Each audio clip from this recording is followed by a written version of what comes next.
Citizens of the world, we are anonymous. The Occupy movement has been emerging over the course of the last few weeks, growing into an entity of great proportions.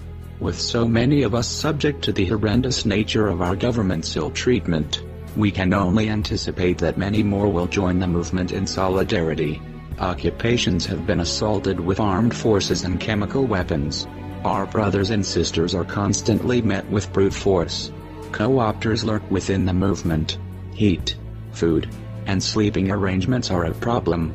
We must share information, expand solidarity, make sharing resources with each site easier, and let the smaller Occupy sites feel more represented in the movement. We should not only help each other at the individual sites, but assist other Occupy sites as well. Networking and communication is essential if we are to accomplish the goals we have in mind. Our enemies seek to divide and conquer, so we, in turn, must unite.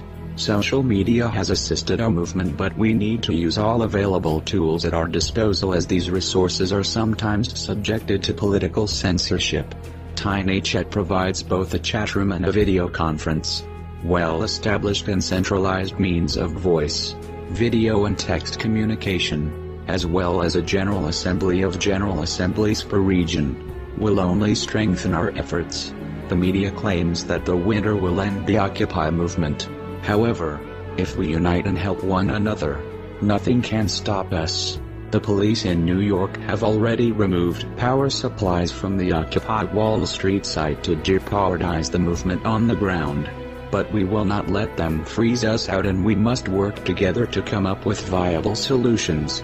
The authorities forget that we are people just like them, yet they fail to realize that their actions are abusive and seek only to make it known that your rights are not recognized. This will not stand. We realize that this is an international movement and call upon Occupy sites around the world to organize and convene. Only after we have done so, can we begin to establish effective channels of communication and operate in global solidarity. Now is the time to join together in the fight. Operation Flock. Engaged. We are united by 1. Divided by 0. We are anonymous. We are legion. We do not forgive. We do not forget. Expect us.